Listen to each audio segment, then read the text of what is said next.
Estamos haciendo un proceso de asambleas en todo el país para acompañar la negociación que estamos manteniendo con el Gobierno y las organizaciones empresariales. Se trata de explicar la línea de alternativa, las propuestas con las que está trabajando el sindicato. Hoy conocíamos un dato que es el del IPC adelantado del pasado mes. Viene a confirmar la tendencia a la baja de la inflación en nuestro país, y a pesar de alguien se empeña en ver ya la salida del túnel, algunos riesgos inherentes a ese proceso de caída de la inflación, que es en un contexto de recesión económica, menos inflación, y el riesgo de deflación parece cada vez más próximo. De ahí utilizar esta misma rueda de prensa para hacer una llamada también a las organizaciones empresariales a la responsabilidad en la negociación colectiva. Los salarios de los trabajadores no pueden seguir perdiendo poder adquisitivo, o los convenios bloqueados, como están todavía la mayoría de ellos, en un contexto como el actual, en el que se hace necesario reactivar el consumo, y el consumo familiar en primera instancia. Si no, los riesgos, como decía, de deflación serán cada día más próximos, y podemos entrar en una fase no deseada de la economía española, que tendría repercusiones serias en términos económicos generales y en términos sociales, y también para cada una de las personas. Dicho eso, en el proceso de negociación general estamos trabajando desde comisiones obreras, supongo que también el resto de los actores en la mesa, para intentar alcanzar un acuerdo. Yo creo que este dato que comentaba anteriormente del IPC pone de manifiesto la imperiosa necesidad de llegar a un acuerdo, y de llegar a un acuerdo en tiempo útil y con medidas que sean útiles para combatir la situación de la crisis. Lo hemos hecho explícito en la Asamblea. Lo primero que tiene que salir del diálogo social son medidas para atender a las personas que están en peor situación como consecuencia de la crisis, y particularmente aquellas personas que o no han llegado a su primer empleo porque no han tenido posibilidad de tener su primer empleo, o bien han perdido su puesto de trabajo, sea por expedientes de regulación de empleo, sea por despidos individuales, o sea, como sucede con la mayoría, a partir de la no renovación de los contratos temporales. Estas personas, buena parte de ellas van agotando las prestaciones por desempleo, y necesitamos reforzar las redes de protección social, de protección al desempleo, de rentas activas de inserción. Aquí se necesita una acción decidida y conjunta, concertada, diría, de las comunidades autónomas con el Gobierno central, con la Administración General del Estado, para buscar los medios y articular las políticas para que esta situación de crecimiento de la pobreza y la marginalidad en nuestro país no continúe avanzando. Por otro lado, estamos proponiendo en la mesa la necesidad de articular políticas de inversión pública para dinamizar la actividad económica, de manera que se invierta la tendencia a la destrucción de empleo que todavía preside la situación en nuestro país. Anticipación de obra pública, programas de vivienda, desarrollo de la ley de dependencia, entre otras, junto con dotaciones en materia educativa o sanitaria, y otras son en estos momentos las fuentes prioritarias sobre las que actuar para generar los empleos que ahora necesita la economía española. Y en esa línea de propuestas estamos trasladando aquellas que nos parecen se acomodan más a la situación actual. Pero para hacer esto necesitamos que las administraciones públicas recompongan su capacidad financiera. Este país va a llegar a un déficit próximo al 10% a finales de este año, así apuntan todos los indicadores, y se necesitan recursos adicionales, por una parte para financiar las políticas sociales, y por otro lado para impulsar la actividad de manera que se frene la destrucción de empleo. En nuestra opinión, el Gobierno debería actuar prioritariamente con aquellos elementos de reforma fiscal,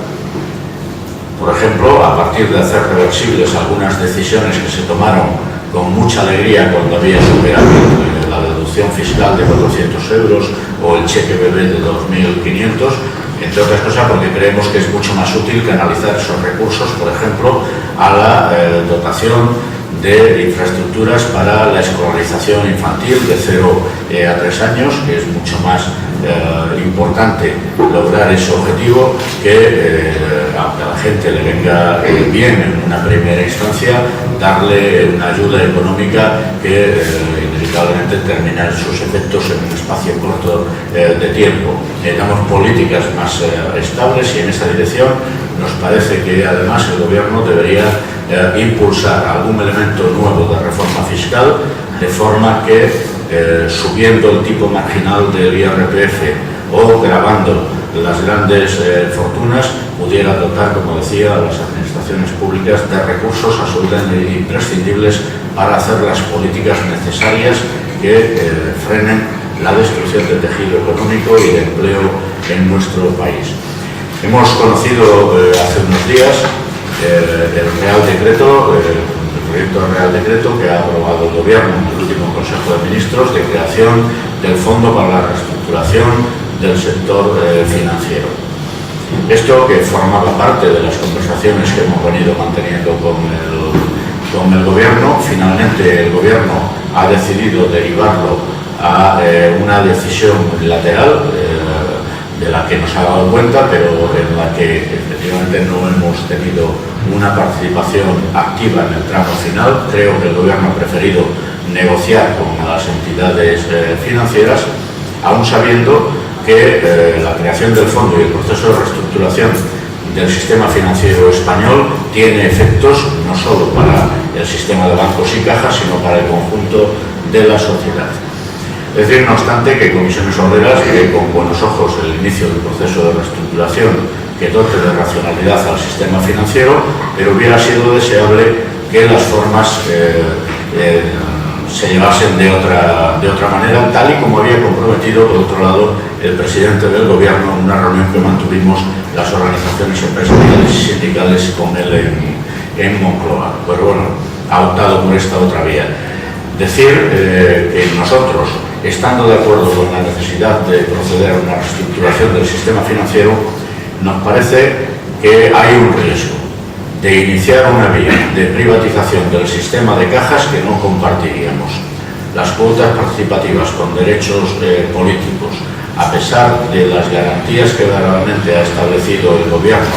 a la hora de explicar el contenido del Real Decreto, nos parece que a medio y largo plazo pudieran derivar en la desnaturalización de nuestro sistema de cajas. Y, en nuestra opinión, habría que seguir apostando por un sistema financiero dual. Hay espacio para la banca clásica y hay espacio para una banca más social, cuales son las cajas de ahorro, que cubren una función y están llamadas a cubrir a futuro una función que nunca van a poder cubrir los bancos. Y por último, decir que vamos a vigilar muy estrechamente los efectos del proceso de reestructuración sobre el empleo. Dependiendo de las decisiones que se tomen y sabiendo que estas van a ser financiadas con dineros públicos, el Gobierno tiene la obligación de anticipar los efectos sociales que el proceso de reestructuración de la banca y de las cajas pueda tener en nuestro país, también en términos de empleo. Vamos a velar por los intereses de los trabajadores y las trabajadoras de este sector, como los de cualquier otro sector de la economía española. Termino diciendo que nuestra apuesta es una apuesta por el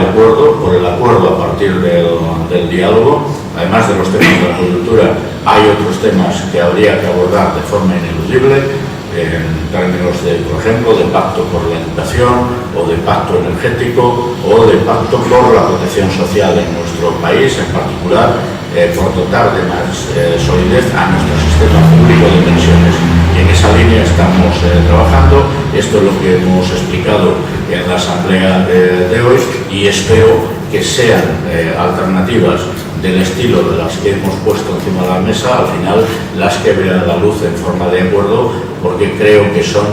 las más útiles para el avance de la sociedad española y para atacar la situación que está generando la crisis